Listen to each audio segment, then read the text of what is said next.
நிறைந்ததே என் ஆவல் பூமியில்.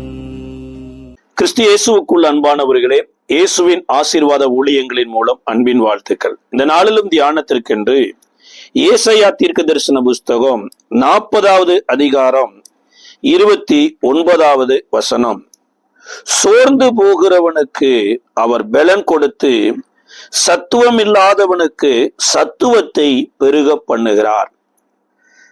நம்மளுடைய தேவன் எப்பேற்பட்டவர் என்றும் நம்மளுடைய தேவனுடைய செய்கைகள் எப்பேற்பட்டது என்று சொல்லி வேதத்துல அநேக சம்பவங்கள் சொல்லப்பட்டிருக்கு. அதுல இங்க ஏசாயா தீர்க்கதரிசியின் மூலமா கர்த்தர் சொல்லுகிற காரியம் என்னன்னா, சோர்ந்து போகிறவனுக்கு கர்த்தர் பலன் கொடுக்கிறாராமா, சத்துவம் இல்லாத மனிதனுக்கு சத்துவத்தை பெருக பண்ணுகிறார்.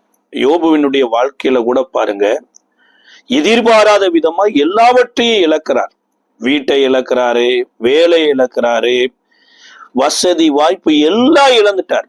அது மாத்திரம் இல்லைங்க, கடைசியா அவருடைய சரீரத்துல கூட அநேக வியாதிகள், கொப்பளங்கள் வந்து கையினாலேயே தன் சரீரத்தை சுத்தப்படுத்த முடியாம ஒரு ஓட்டை எடுத்து சுரண்டி கொண்டு இருக்கிறார். இப்ப அவருடைய ஹெச்பி எவ்வளவு இருக்கோ யோசிச்சு பாருங்களேன். அவருடைய பலன் எப்படி இருக்கும்? ஒரு இடத்துக்கு போக முடியுமா? எல்லாமே போயிடுச்சு. ஒரு மனிதன் ஒருவேளை வீட்டை இழக்கிறான், வசதியை இழக்கலாம், வேலைகளை இழக்கலாம், பிள்ளைகளை கூட இழக்கலாம். ஆனா தன்னுடைய சரீரத்திலேயே பலன் குன்றி போயிடுச்சுன்னு வச்சுங்க, அந்த மனிதன் என்ன செய்ய முடியும்? அப்பேற்பட்ட ஒரு மனிதனுக்கு கர்த்தர் எதை கொடுத்தார்னா, சத்துவம் இல்லாத அந்த மனிதனுக்கு 10 பிள்ளைகளை பெத்தெடுப்பதற்கு சத்துவத்தை கொடுத்திருக்கிறார், பலன சக்தியை கொடுத்திருக்கிறார். இதை கேட்டுக்கொண்டிருக்கிற அன்பான தேவனுடைய பிள்ளைகளே, உங்களுடைய வாழ்க்கையில ஒருவேளை எதிர்மறையா ஏதோ ஒரு காரியத்து நிமித்தமா நீங்க பலவீனப்பட்டிருக்கலாம் அல்லது சுகவீனப்பட்டிருக்கலாம். ஆனா உங்களுடைய பலனையும் சுகத்தையும் கர்த்தர் எதன் அடிப்படையில கொடுக்கிறார்னா, தம்முடைய வார்த்தையின் அடிப்படையிலேயே கொடுக்கிறார். அதாவது தம்முடைய வார்த்தையை அனுப்பி சுகப்படுத்துகிறவர் என்று வேதத்துல பார்க்கிறோம்.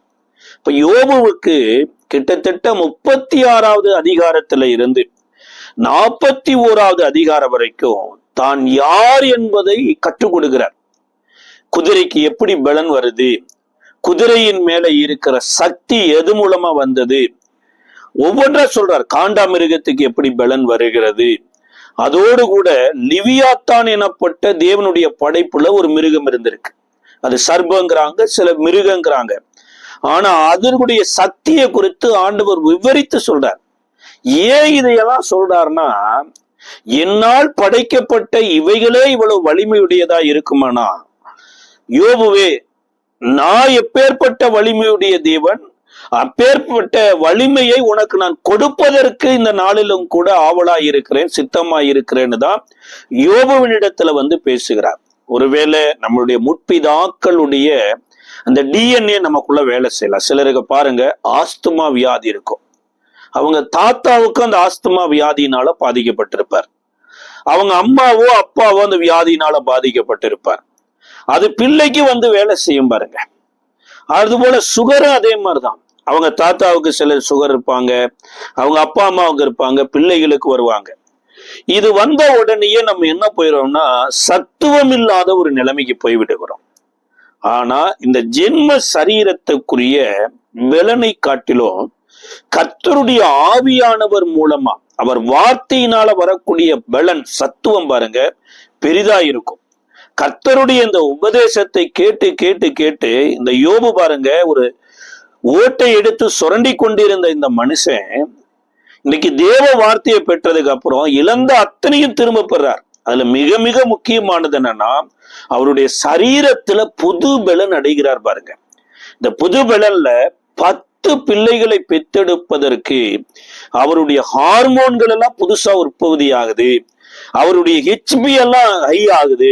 நீ சொல்ல போனா அவ்வளவுதான், முடிந்து போய் விடுவார் என்று எதிர்பார்க்கப்பட்டிருந்த இந்த யோபு தன் பிள்ளைகளை பார்த்து, தன்னுடைய பிள்ளைகளுக்கு திருமணம் முடித்து கொடுத்து, பேர பிள்ளைகளை பார்த்து 4 தலைமுறையை பார்க்கறதுக்கு கர்த்தர் தான் அவருக்கு சத்துவத்தை பெருக பண்ணினாராமா. அதே தேவன் தான் இந்த நாளிலும் உங்களுக்கு தம்முடைய வார்த்தையின் மூலமா பெலனையும் சத்துவத்தையும் கொடுக்க விரும்புகிறவர். அல்ல, ஏசாயா தீர்க்கதரிசியின் மூலமா முதலாவது பகுதியில என்ன சொல்றாருன்னா, சோர்ந்து போகிறவனுக்கு கர்த்தர் பெலன் தருகிறார் அப்படிங்கிறார். இப்ப சோர்வு ஏன் வருது? அப்ப ஒரு மனிதனுடைய வாழ்க்கையில சோர்வு வரும்போது என்னென்னமெல்லாம் நடந்து விடும் அப்படின்னு சங்கீத புஸ்தகத்தினுடைய 40வது சங்கீதத்தினுடைய 12வது வசனத்துல சங்கீதக்காரர் சொல்லுகிறாரு, எண்ணிக்கைக்கு அடங்காத தீமைகள் என்னை சூழ்ந்து கொண்டது, என் அக்கிரமங்கள் என்னை தொடர்ந்து பிடித்தது, நான் நிமிர்ந்து பார்க்க கூடாதிருக்கிறது, அவைகள் என் தலைமயிரிலும் அதிகமாயிருக்கிறது, என் இருதயம் சோர்ந்து போய்விடுகிறது. அப்ப ஒரு மனிதனுடைய வாழ்க்கையில இந்த பாவமும் அக்கிரமும் வருகிற போது பாருங்க, எண்ணிக்கைக்கு அடங்காத சில காரியம் ஓவர்டேக் பண்ணும்போது, தீமைகளை சுற்றில் இருக்கும்போது, இதை சங்கீதக்காரர் 143வது சங்கீதத்தினுடைய 4வது வசனத்துல சொல்லும் போது சொல்றாரு, என் ஆவி என்னில் தியங்குகிறது, என் இருதயம் எனக்குள் சோர்ந்து போகிறது. அப்ப எல்லாமே தீமையாவே நடக்குதுன்னு வச்சுங்க. எப்பக்கத்திலும் தீமையான காரியமே நடந்து கொண்டு இருந்தா இருதய சோர்ந்து போயிரும் பாருங்க. இருதய சோர்ந்து போகுது, அல்லது ஆவியில ஒரு கலக்கம் ஏற்படுகிறது.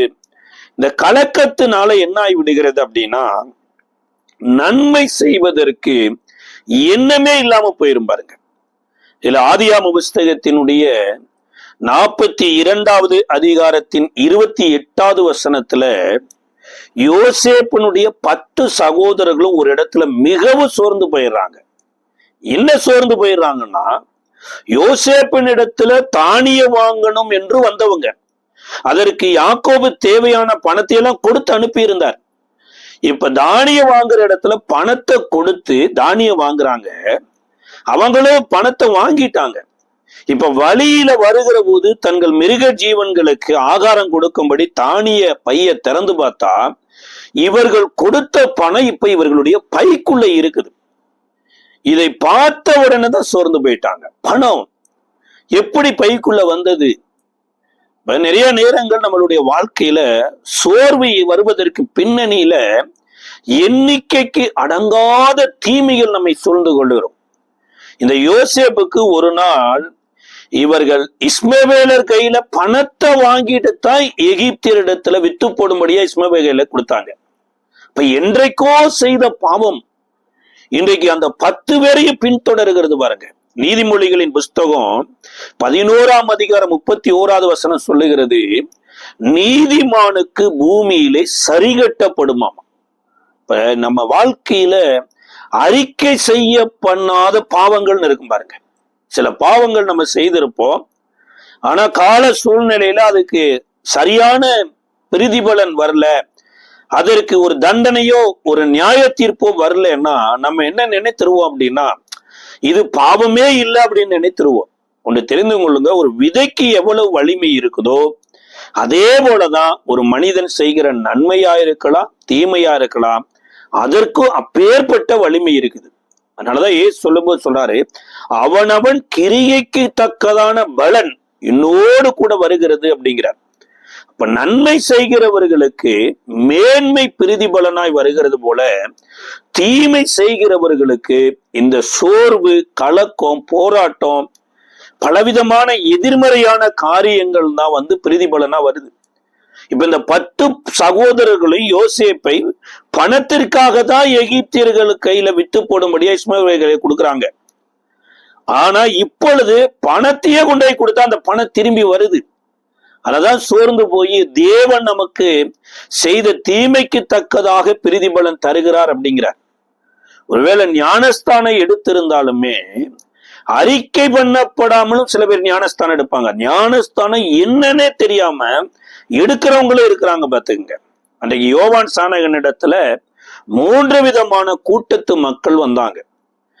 ஞானஸ்தானம் எடுக்கிற போது ஆயக்காரர்கள் யோவான் சானகன் இடத்துல ஞானஸ்தானம் பெறுகிற போது ஆண்டவமாரே நாங்கள் என்ன செய்ய வேண்டும் என்று கேட்டாங்க. அப்ப யோவான் சானகன் சொல்றாரு, இதுவரைக்கும் பணத்தை சம்பாதிப்பது உன்னுடைய நோக்கமா இருந்தது, வஸ்திரங்களை சம்பாதிப்பது நோக்கமா இருந்தது, இன்னும் எதையோ உன்னுடைய வாழ்க்கையினுடைய அர்த்தமே என்னன்னு தெரியாம இருந்தது. ஆனா இப்பொழுது தேவனுடைய மார்க்கத்துக்குள்ள வந்திருக்கிறபடினால 2 வஸ்திரம் இருந்தா இல்லாத ஒருவனுக்கு ஒரு வஸ்திரத்தை கொடுங்க. அதே போல ஆகாரத்தையும் அப்படித்தான் சொல்றார். உங்களிடத்துல எதையெல்லாம் உங்களுக்கு பலனுக்கு மிஞ்சி இருக்குதோ அதெல்லாம் தேவையானவங்களுக்கு கொடுங்கிறார். ஆயக்காரர்கள் வந்தாங்க, போர் சேவகர்கள் வர்றாங்க. போர் சேவகர்கள் வந்து கேட்கிறாங்க, நாங்க என்ன செய்யணும்? தான் சொல்றாரு, அநியாயமா யாதொரு மேலும் வழக்கு தொடராதீங்க, யாரிடத்திலும் லஞ்சம் வாங்காதீங்கள் அப்படின்னார். இப்படி பாவிகள் வந்தாங்க, ஆயக்காரர்கள் வந்தாங்க, போர் சேவகர்கள் வந்தவங்களுக்கெல்லாம் அவர்கள் மனசாட்சியில குத்தப்பட்டு அடுத்து நாங்க ஞானஸ்தானத்துக்கு அப்புறம் என்ன செய்ய வேண்டும் என்று கேட்டு வந்தாங்க பாருங்க. அதுபோல இயேசு கிறிஸ்துவை ஏற்றுக்கொள்ளுகிற போது அவரோடு கூட நடக்கிற ஒரு பிள்ளைக்கு சரியான அந்த ரட்சிப்பின் அனுபவம்னு ஒண்ணு இருக்கணும். அந்த ரட்சிப்பின் அனுபவம் வரும்போதுதான் நம்மளுடைய பாவங்கள் சமுத்திரத்தின் ஆழத்துல தூக்கி போடப்படும். கர்த்தர் தம்முடைய முதுகுக்கு பின்னாடி போட்டுருவார். அப்படி அந்த ரட்சிப்பின் அனுபவம் இல்லைன்னு வச்சுங்களேன், நம்ம செய்த பாவங்கள் நம்மளுடைய கூடயேதான் வரும். எப்படி நம்ம செய்த நீதிகள் நம்மளோட கூட வருகிறது போல நம்முடைய செய்த பாவங்கள் அப்படித்தான் வரும். அன்னைக்கு சகேயு கூட இயேசு எப்படிப்பட்டவரோ என்று பார்க்க ஒரு காட்டத்தி மரத்து மேல ஏறி இருக்கிறார். இயேசு அந்த வழியாய் வந்த உடனேயே சகேயுவை பார்த்து, சகேயுவை சீக்கிரமா இறங்கி வா, இன்றைக்கு நான் உன்னோடு கூட உன் வீட்டுல தங்கணுங்கிறார். இம்மீடியட்டா, அதாவது சகேயு இயேசு எப்படிப்பட்டவரோ என்று பார்க்கத்தான் வந்தார். ஆனா இப்ப இயேசுவே அவர் வீட்டுக்கு வர்றாருன்ன போது இது உலகத்தார் பழமொழி சொல்லுகிற மாதிரி பல நழுவி பால்ல விழுகிற மாதிரியும் அது நழுவி வாயில விழுகிற மாதிரி ஆயிப்போச்சு. ஏன்னா நியாயப்பிரமாணத்துல ஆரோனுடைய பிள்ளைகளா இருந்தாலுமே ஒருவேளை அவர் அங்கவீனம் உள்ளவராய் இருக்கிறாரு, அல்லது ஏதோ ஒரு சரீரத்துல முடக்குவாதம் அல்லது கைகால் முறிந்தவராய் இருக்கிறாரு, குள்ளனாவது சொரியனாவது நசல் கொண்டனாவது யாராவது ஒருவன் ஆரோனுக்கு பிள்ளையா பிறந்தா கூட அந்த மனுஷன் ஆரோனுடைய முறைமையின்படி ஆசாரிய ஊழியம் செய்ய முடியாது, ஆசாரிப்பு கூடாரத்துக்குள்ளேயும் போக முடியாது, தேவ சமூகத்து அப்பமும் அவங்களுக்கு கிடைக்காது. ஆனா இந்த சகேயு பாருங்க, ஆரோனுடைய பிள்ளையாவும் பிறக்கல, விருத்த சேதனமும் இவருக்கு பண்ணல, ஒரு எரிகோ பட்டணத்துல இருந்தவர், ஆயக்காரனா இருந்தவர். இன்றைக்கு இயேசு எப்படிப்பட்டவரோ என்று பார்க்க வகை தேடினதுனால இன்றைக்கு தேவ சமூகத்து அப்பத்திலிருந்து அவருக்கு விளக்கமானது மாத்திரல்ல, தேவ சமூகத்துக்கே வர முடியாமல் இருக்கக்கூடிய இந்த மனுஷனுக்கு இப்ப இயேசுவின் மூலமா ஜீவ அப்பமே அவர் வீட்டுக்கு வருது. அது தேவனுடைய பிரகாரத்துக்கே வர முடியாமல் இருக்கக்கூடிய சகேவுக்கு இன்றைக்கு தேவனே வீட்டுக்கு வர்றாருங்க. இப்ப இந்த வீட்டுக்கு வருகிற வழியில தான் இப்ப இயேசுவோடு கூட நடந்தவங்க இயேசுவை பரியாசம் பண்றாங்க. என்ன சொல்லி பரியாசம் பண்றாங்கன்னா, நல்லவங்களோட ஒரு நல்லவர் நடக்கலாம், ஆனா இந்த சகேயு பாவியான மனுஷன், இந்த பாவியான மனுஷனோடு இயேசு போகிறாரே என்று சொல்லி இயேசுவுக்கு விரோதமாய் முறுமுறுக்கிற போது இந்த சத்தத்தை இயேசுவும் கேட்கிறாரு, சகேயுவும் கேட்கிறார். இதை கேட்டுக்கொண்டிருக்கிற அன்பான சகோதரனே சகோதரியே, உங்களுடைய வாழ்க்கையில நீங்க கர்த்தரோடு நடக்கிற போது சில சத்தங்கள் நீங்க மாத்திரம் கேட்கல, உங்களோடு கூட நடக்கிற கர்த்தரும் கேட்கிறார். ஒருவேளை நல்ல சத்தமா இருக்கலாம், கெட்ட சத்தமா இருக்கலாம், உங்களை குறித்த நற்சாட்சி சொன்னதா இருக்கலாம், அல்லது உங்களை குறித்த தவறுதலான சாட்சிகளை சொல்லுகிறதா இருக்கலாம். அப்ப என்னுடைய நற்சாட்சியை நான் கேட்கறதுக்கு முன்னாடி கர்த்தர் கேட்கிறார்னா என் நற்சாட்சியை காத்து கொள்ளணும் பாருங்க. அல்லது என்னை குறித்து தவறுதலான சாட்சி வருதுன்னா தேவனோடு நடக்கும் போதே தேவனுக்குள்ள என்னுடைய சாட்சியை சரிப்படுத்துகிற போதுதான் பாருங்க என்னுடைய பாவங்கள் இயேசு கிறிஸ்துவின் மூலமாய் சிலுவையில் அறையப்படும் பாருங்க. இதை கேட்ட மாத்திரத்துலதான் சகேயு சொல்றார், நான் யாரிடத்தில் அநியாயமாய் யாதொன்று வாங்கினது உண்டானா நான் நாளத்தனையாய் திருப்பி கொடுக்கிறேங்கிறார். அதாவது இருள்ல இருக்கிறவங்களுக்கு தான் தாங்கிற போகிற வழி என்னதுன்னு தெரியாது, தாங்கள் செய்கிற காரியம் என்னன்னு தெரியாது, தாங்கள் சாதித்தது என்னன்னே தெரியாது. நீ சொல்லலாம் தன்னுடைய உருவம் என்னன்னே அவங்களுக்கு தெரியாது. ஆனா வெளிச்சத்துல நடக்கும்போது, இந்த சுவிசேஷத்தின் ஒளியாகிய இயேசுவுக்குள்ள இருந்து இயேசுவோடு கூட நடக்கும்போது தான் நம்மளுடைய வாழ்க்கையே அர்த்தம் உள்ளதான் மாறும்.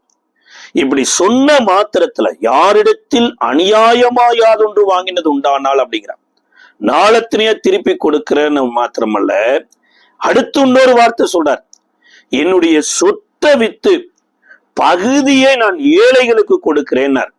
அங்கதான் ஆண்டவர் சொல்றாரு, இந்த வீட்டிற்கு இன்றைக்கு ரட்சிப்பு வந்தது, இவனும் ஆபிரகாமின் குமாரனாய் இருக்கிறான்ங்கிறார்.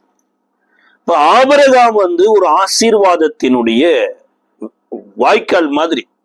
ஏன்னா ஏசாயா 51:1-2 சொல்லுது, ஆபிரகாமை அழைத்தாராமா, ஆபிரகாமை ஆசீர்வதித்தாராமா, ஆபிரகாமை பெருக பண்ணி இருக்கிறார். அப்ப ஆபிரகாமுக்கு கொடுக்கிற ஆசீர்வாதம் ஆபிரகாமினுடைய பிள்ளைக்கு வருது. அப்ப சகேவுக்கு யாருடைய ஆசீர்வாதம் வருதுன்னா, ஆபிரகாமின் குமாரனாகிய ஈசாக்குடைய ஆசீர்வாதம். ஈசாக்குக்கு என்ன ஆசீர்வாதம் கிடைச்சதுங்கிறத காட்டிலும், இந்த மோரியா மலையில பலிபீடத்துல கட்டப்பட்டு இருக்கிற போது ஒண்ணு இந்த ஈசாக்கு மரணம் அடையணும், இல்லையா ஈசாக்கை விடுதலையாக்குறதுக்கு தேவன் ஏதாவது பரிகாரம் செய்யணும். அந்த நெருகதியான நேரத்துல ஆதியாகமம் 22வது அதிகாரத்துல ஆபிரகாம் தன் கண்களை ஏறெடுத்து பார்க்கிற போது முட்களை நடுவுல சிக்கப்பட்டிருக்கிற ஒரு ஆட்டை கண்டு தன் குமாரனாகிய ஈசாக்கின் ஸ்தானத்துல பலி செலுத்தி இப்ப ஈசாக்கை விடுதலையாக்கி விட்டார். இப்ப ஈசாக்கு ஒரு ஆசீர்வாதத்துக்குரியன மாறிட்டார். இந்த சம்பவம் 16வது வசனம் சொல்லுகிறது, இந்த காரியங்கள் நீ செய்தபடியால் என்று கர்த்தர் ஆபிரகாமுக்கு 2வது விசை வானத்திலிருந்து கூப்பிட்டு, நிச்சயமாகவே நான் உன்னை ஆசீர்வதிக்கவே ஆசீர்வதித்து உன்னை பெருகவே பெருக பண்ணுவேன் அப்படின்னார். இப்ப இந்த காரியம் நடந்ததுன்னா தன்னுடைய பிள்ளையின் ஸ்தானத்திற்கு ஒரு ஆடு பலி செலுத்தப்பட்டது. இப்ப ஒருவேளை அன்றைக்கு மலையில ஆடு இல்லை அப்படின்னு இருந்தா கட்டாயம் இந்த ஈசாக்கை அப்படியே ஆபிரகாம் விட்டுட்டு தான் வந்திருக்கணும். பலியும் செலுத்த முடியாம, விடுதலையும் ஆக்க முடியாம பலிபீடத்திலே விட்டுட்டு வந்திருக்கணும். ஒரு இக்கட்டான காலகட்டத்துல ஆபிரகாமுக்கு உதவி செய்த ஆடை காட்டிலும் இப்ப ஆபிரகாமின் குமாரனாகிய ஈசாவுக்கு கிடைச்ச ஆசீர்வாதத்தை போலவே இப்ப இந்த சகேவுக்கு தேவாட்டு குட்டியா இயேசு இந்த சகேவுக்காக பலியாக போகிறார். அதாவது எந்த மரத்துல இருந்து கர்த்தர் இந்த சகேவை இறக்கினாரோ, இந்த சகேவுக்காக கர்வாரி சிலுவை மரத்துல அவர் ஜீவ பலியாய் தன்னை ஒப்பு கொடுத்தார் பாருங்க. அதன் அடிப்படையில தான் இந்த மனுஷனுடைய பாவங்கள் நிவர்த்தி அடைந்தது.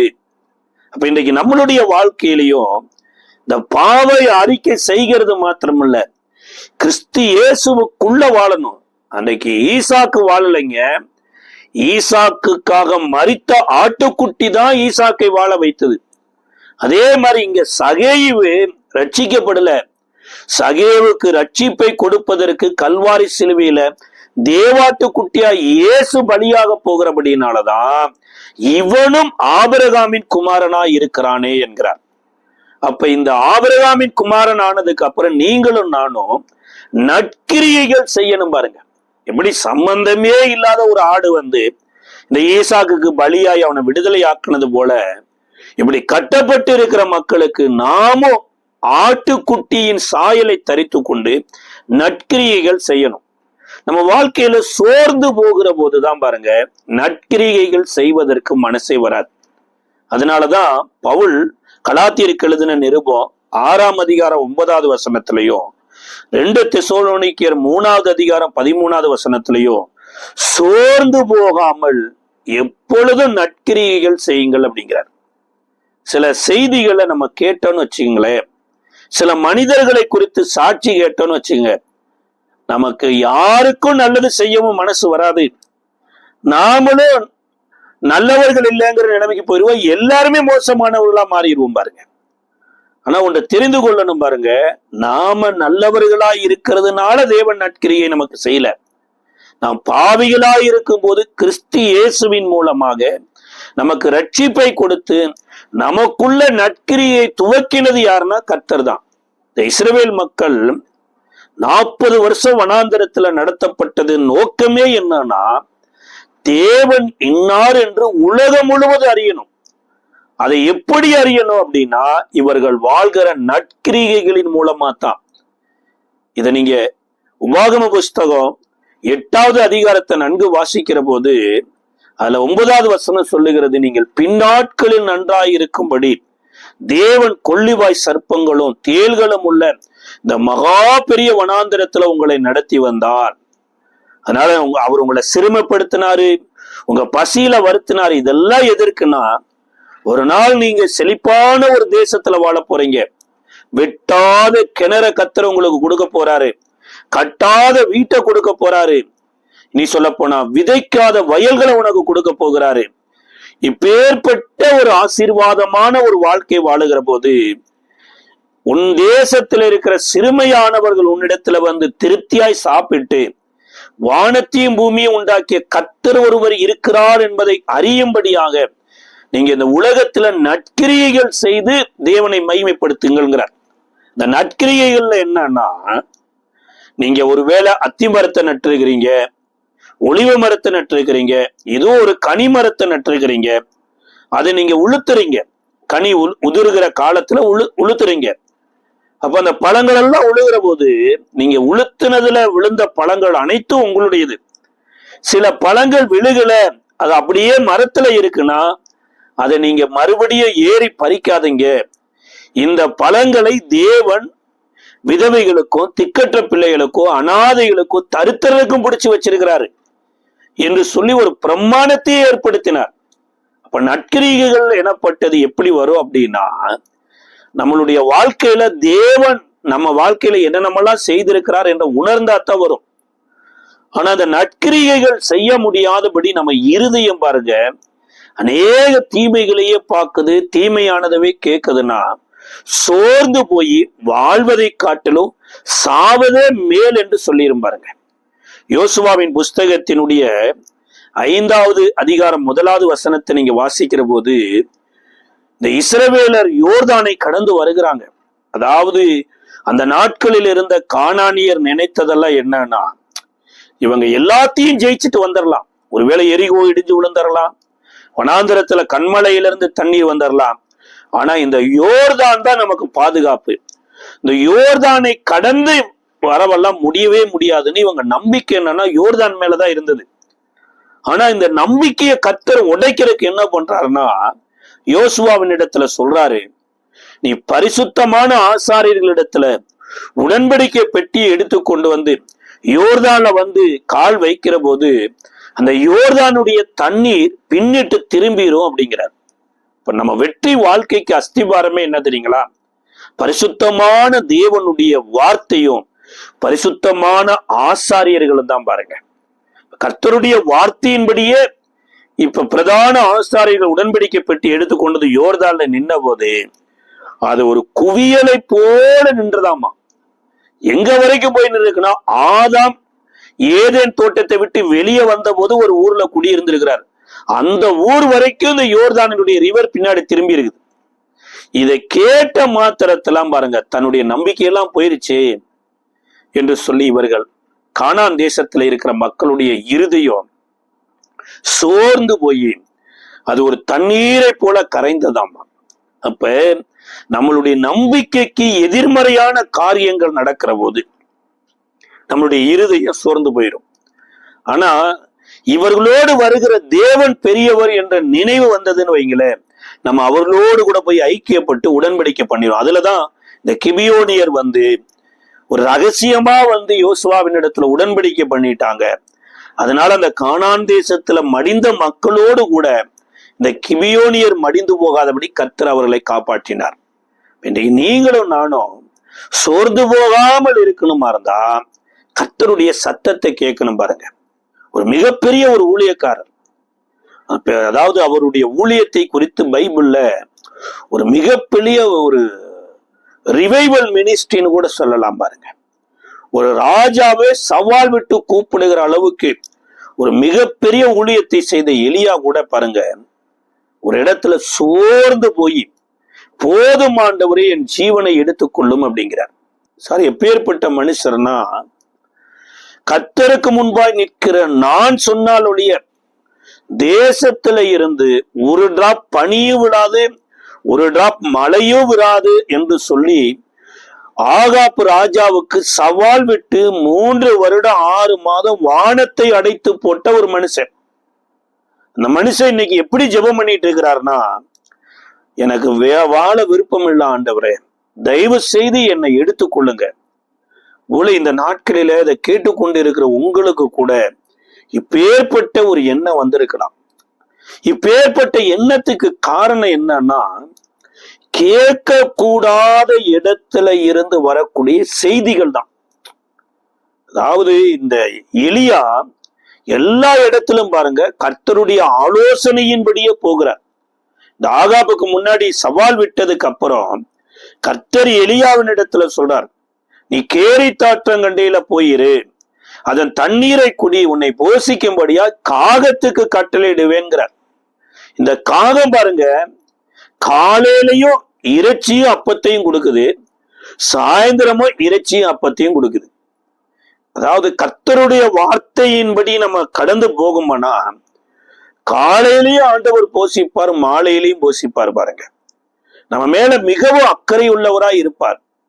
இப்ப கேரித்தாற்றினுடைய தண்ணி வத்திருச்சு, இதற்கு அப்புறம் கர்த்தருடைய வார்த்தை வருது, நீ சாரிபாத்துக்கு போ, உன்னை போஷிக்கும்படி ஒரு விதவைக்கு கட்டளையிடுவேன்கிறார். இந்த சாரிபாத் அப்படிங்கிற ஊர் இந்த ஆகாபு ராஜாவினுடைய மனைவி ஆகிய ஏசபேலனுடைய ஊர்.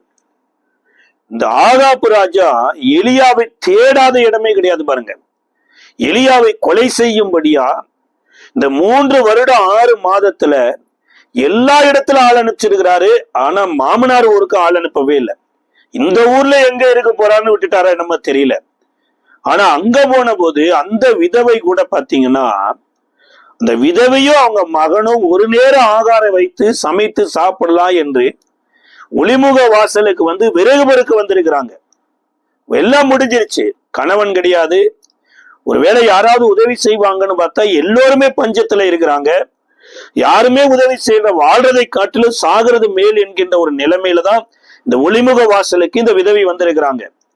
ஆனா எலியா ஒளிமுக வாசலுக்கு போய் அந்த அம்மாவுக்கு சில ஆலோசனை கொடுத்து இந்த பஞ்சகாலம் முடிகிற வரைக்கும் கிட்டத்தட்ட 3 வருடம் இந்த விதவை வீட்டுலதான் எலியாவும் அந்த அம்மாவும் அவங்க வீட்டாரும் திருப்தியா சாப்பிட்டு இருக்கிறாங்க.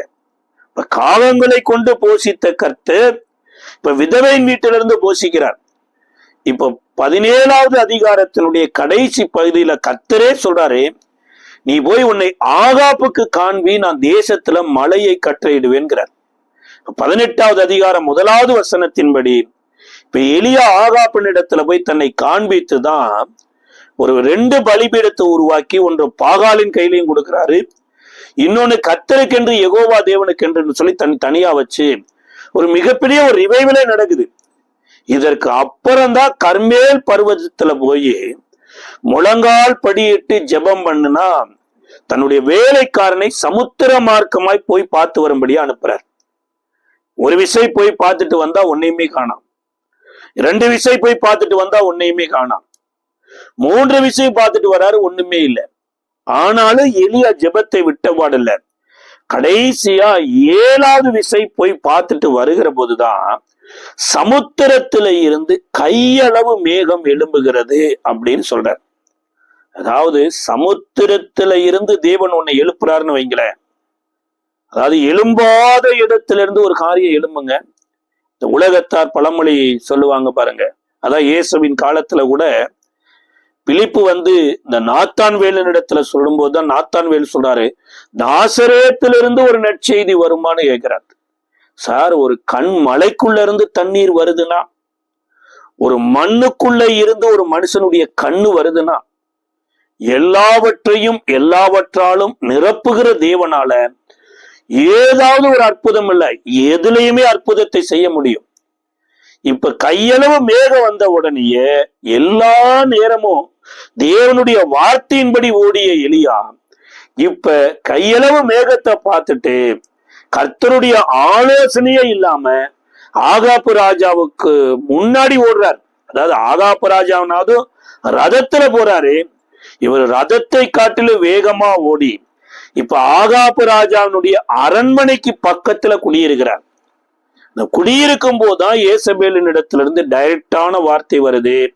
இப்ப ஏசபேலின் சத்தத்தை கேட்டுத்தான் சோர்ந்து போய் போதும் கர்த்தாவே என் பிராணனை எடுத்துக் கொள்ளுங்கிறார். இவர் என்ன நினைச்சிட்டு இருக்கிறார்னா, இன்னைக்கு தான் எதிர்ப்பு வந்திருக்குது, இன்னைக்கு தான் என் தலை எடுக்கணும்னு நினைச்சிட்டு இருக்கிறாங்கன்னு நினைக்கல. ஆனா இந்த உபதியா எனப்பட்ட மனுஷனை சந்திக்கிற போது உபதியா சொல்றாரு, உம்மை தேடாத பட்டணமும் கிடையாது, கிராமமும் கிடையாது. இந்த எலியாவை எப்பயோ உயிரை எடுக்கணும்னு ஆகா பிளான் பண்ணிட்டு இருந்த போது எலியாவுக்கு தெரியாமலேயே எலியாவை காப்பாத்தின கர்த்தர். சில விஷயங்கள் நமக்கு தெரிய மாட்டேதுங்க. நமக்கு எதிராக சத்துருவினால் வரக்கூடிய சில நூதனமான காரியங்கள், கன்னிகள். அன்னைக்கு இஸ்ரவேல் மக்கள் கூட வனாந்தரத்துல இருந்தபோது இந்த மோவாபிய ராஜாவாகிய பாலாக் பிலேயாம் எனப்பட்ட ஒரு தீர்க்கதரிசியை கூப்பிட்டு இஸ்ரவேலரை சபிக்க சொல்லுகிற போது இந்த இஸ்ரவேலருக்கு யாருக்குமே தெரியாது நமக்கு விரோதமா இப்படி சாபம் கூறுவதற்கு மலைமலையா இந்த பாலாக் ராஜா பிலேயாமை கூட்டிக் கொண்டு வருகிறான் என்று சொல்லி. ஆனா அவர்களுக்கே தெரியாம அவர்களை காப்பாற்றினார். அதே தேவன் தான் இன்றைக்கு உங்களை என்னையோ இஸ்ரவேலை காக்கிறவர் தூங்குவதும் இல்லை உறங்குவதும் இல்லைங்கிறார். அப்ப எலியாவுக்கு இன்றைக்கு ஏசபேலின் வார்த்தை டைரக்டா வந்த போதுதான் வாழ்வதை காட்டிலும் சாவதே மேல் என்று சூறைச்செடி கடியில போய் போதும் கர்த்தாவே என் பிராணனை எடுத்துக்கொள்ளுன்னு ஜெபம் பண்றார். அப்ப இவருடைய ஜெபத்தை கேட்டு அக்னியை இறக்குன தேவன், இவருடைய ஜெபத்தை கேட்டு மரித்து போன பிள்ளையை உயிரோடு எழுப்பின தேவன், இவருடைய ஜெபத்தை கேட்டு 3 வருடம் 6 மாதம் அடைபட்டிருந்த வானத்தை திறந்த தேவன், வானத்தை அடைத்த தேவன் இன்றைக்கு இவர் ஜெபத்தை கேட்கல. இவருடைய ஜெபம் என்ன? போதும் கர்த்தாவே என் பிராணனை எடுத்துக்கொள்ளும். யோசிச்சு பாருங்க, ஒரு வேளை அவர் ஜெபத்தின்படியே எலியாவினுடைய உயிர் எலியாவினுடைய சரீரத்தை விட்டு எடுபட்டிருந்துச்சுன்னு வைங்க, ஒரு வனாந்தரத்துல அனாதையா ஒரு மனுஷ சரீரம் பிணமா கிடந்திருக்குன்னா கழுகுகள் தின்றிருக்கலாம், நாய் நரிகள் தின்றிருக்கலாம், காக்கா குருவிகள் தின்றிருக்கலாம். கர்த்தரே தேவன் என்று இந்த சரீரத்துல தேவனை மகிமைப்படுத்தின ஒரு மனுஷனுடைய சரீரம் இப்படி அனாதையா காக்கா குருவிகள் திங்கிறதற்காகவா கர்த்தர் விட்டுருப்பாரு? கர்த்தர் சொல்றாருங்க, என் நாமத்து நிமித்தமா ஒரு கலச தண்ணீர் கொடுத்தா கூட அதற்குரிய பிரதிபலனை தருவேன் என்று சொல்லியிருப்பாருன்னா, தன் உயிரையும் பணைய வைத்து கர்த்தருக்காக வாழ்ந்த மனிதனுடைய சரீரத்தை கர்த்தர் கனப்படுத்த வேண்டிய விதமா கனப்படுத்துவார். அதனால இவருடைய ஜெபத்தின்படி ஆண்டவர் செய்யாம இப்ப இவருக்கு வேலைவலான ஆகாரம் கொடுக்கிறார். அதாவது கேரித்தாற்றங்கண்டையில உட்கார்ந்து இருந்த போது காக்கா சாப்பாடு, விதவை வீட்டுக்கு போனோடனே விதவை சாப்பாடு. இன்னைக்கு பிரச்சனை அதிகமா இருக்கிற போது தேவன் தூதர்களை அனுப்பி சுட சுட அப்பத்தை கொடுத்தாரம்மா, இறைச்சியை கொடுக்கிறார். இப்ப சாப்பிட்டு இப்ப எலியா மறுபடியும் படுத்துக் கொள்றார். 2வது விசை தேவதூதன் வந்துதான் தட்டி எழுப்பி, எலியாவே உனக்கு இங்கு என்ன வேலை? நீ ஆகாரத்தை புசித்து நீ பண்ண வேண்டிய பிரயாணம் வெகு தூரம் என்று சொல்லி எலியாவை ஆகாரத்தை கொடுத்து பலப்படுத்தினதுனால வாழவே வேண்டாம், சாகணும் என்று நினைத்து கொண்டிருந்த எலியா இந்த தேவதூதனுடைய ஆகாரத்தை புசித்து கிட்டத்தட்ட இரவு பகல் 40 நாள் அந்த பெயர்சபா வனாந்தரத்திலிருந்து ஓரே பர்வத வரைக்கும் வந்திருக்கிறார். அங்கதான் கர்த்தர் எலியாவுக்கு முடிவு கால ஊழியத்தின் திட்டத்தை கொடுக்கிறார். ஆசகேலை அபிஷேகம் பண்ணணும், எகுவை அபிஷேகம் பண்ணணும், உன்னுடைய ஸ்தானத்தில் சாப்பாத்தின் குமாரனாகிய எலிசாவை அபிஷேகம் பண்ணணும்னு திட்டம் கொடுக்கிறார். ஒருவேளை இந்த செய்தியை கேட்டுக்கொண்டிருக்கிற அன்பான சகோதரனே சகோதரியே, உங்க வாழ்க்கையில போதும் அப்படின்னு நிலைமையில நீங்க இருந்திருக்கலாம். போதும்னு அவர் சொல்றது தாங்க போதும். அவரு நம்ம வாழ்க்கையில எது போதுன்னு நினைக்கிறாரோ அதை போதும்னு நினைங்க. போதும் என்கின்ற தேவ பக்தி தான் மிகுந்த ஆதாயம். உன் பலவீனத்தில் என் பலன் பூர்ணமாய் விளங்கு, என் கிருபை உனக்கு போதும்னார் பாருங்க. அதுதான் போதும். நான் ஊழியர் செய்தது போதும், நான் வாழ்ந்தது போதும், நான் நற்கிரிகள் செய்தது போதும்னு ஒரு நாளும் நீங்க நற்கிரிகள் செய்வதையும் ஊழியர் செய்வதையும் நிறுத்திடாதீங்க. நீங்க நற்கிரிகைகள் செய்யலைன்னா வேற யாருங்க நற்கிரிகைகள் செய்வாங்க? நீங்க கிறிஸ்து இயேசுவை வாழ்ந்து காமிக்கலைன்னா வேற யாருங்க வாழ்ந்து காமிப்பாங்க? இயேசு கேட்கிறார் பாருங்க, உப்பு சாரமற்று போயிருச்சுன்னா இதனாலே சாரமாக்கப்படும். உப்பில்லாத பண்டம் குப்பையில போடப்படுவது போல உப்பில்லாத ஒரு உலகம், சாட்சி இல்லாத ஊழியக்காரர்கள் அல்லது நற்கிரிகள் செய்யாத ஒரு ஊழியக்காரர் இருக்கிற சபையோ உலகமோ வீடோ கட்டாயம் அது ஆசீர்வாதமே இருக்காது. அதனால ஒருவேளை இந்த நாள்ல ஏதோ ஒரு காரணத்து நிமித்தமா நீங்க சோர்ந்து போயிருப்பீங்கன்னா கர்த்தர் உங்களோட தான் பேசுறாரு, உங்களுக்கு பலப்படுத்துறாரு. ஏதோ ஒரு வியாதி வந்து உங்களை பலவீனப்படுத்தி சத்துவம் இல்லாம ஆக்கிருச்சுன்னா கர்த்தருடைய வார்த்தையின் மேல நம்பிக்கை வைங்க. கர்த்தருடைய வார்த்தை பெண்மான ஈன பண்ணுமாமா, கண்மலையை உடைக்குமாமா, அது பெரிய சம்மட்டின்னு சொல்லப்பட்டிருக்கு. அந்த வார்த்தையை இந்த வேலை விசுவாசிங்க. கர்த்தர் உங்களை பலப்படுத்தி சத்துவப்படுத்தி இந்த நாள்ல உங்களை ஆசீர்வதித்து நடத்த போறார். நம்ம ஜெபிக்கலாமா? அன்பின் பரலோக பிதாவே, இயேசுவின் நாமத்தில் நன்றியோடு சோதரிக்கிறோம். ஆண்டவரே, பலவீனனை பலப்படுத்துகிற உடைய வல்லமைக்காய் சோத்திரம். சத்துவம் இல்லாதவர்களுக்கு சத்துவத்தை பெருக பண்ண வல்லமைக்காய் சோத்திரம். ஏதோ மனிதர்களுடைய சத்தம், ஏதோ ஒரு சரீரத்துல பலவீனம், ஏதோ ஒரு கடன் சுமை பாரங்கள் இந்த வேலையில நம்முடைய பிள்ளைகளை ஆண்டவரே சோர்வுக்குட்படுத்தி இருக்குமானா, வானத்தையும் பூமியை உண்டாக்கிய கர்த்தர் ஒரு தூதனை கொண்டு எலியாவை போஷித்து பண்ண வேண்டிய பிரயாணம் வெகு தூரம் என்று நடத்தினது போல இந்த வேலையில இயேசுவின் நாமத்தை நான் ஆசீர்வதிக்கிறேன். பலப்படுத்துகிற நம்முடைய வார்த்தை கடந்து வந்ததற்காய் சோத்திரம். பரிசுத்த ஆவி உங்களிடத்தில் வரும்போது நீங்கள் பலனடைவீர்கள் என்ற வல்லமுள்ள ஆவியானவர் உடைய மக்களை அசைவாடி பலப்படுத்துகிறதற்காய் சோத்திரம். ஆசீர்வதியும் பலப்படுத்தும். இயேசுவின் நாமத்தில் ஜெபிக்கிறோம் நல்ல பிதாவே, ஆமென். எங்களோடு நீங்கள் தொடர்பு கொள்ள மிஷனரி சகோதரர் ஜெயபால், இயேசுவின் ஆசீர்வாத ஊழியங்கள், சேலையூர், சென்னை, தென்னிந்தியா. Missionary brother Jayapal, Jesus plus ministries, Selaiyur, Chennai, south India.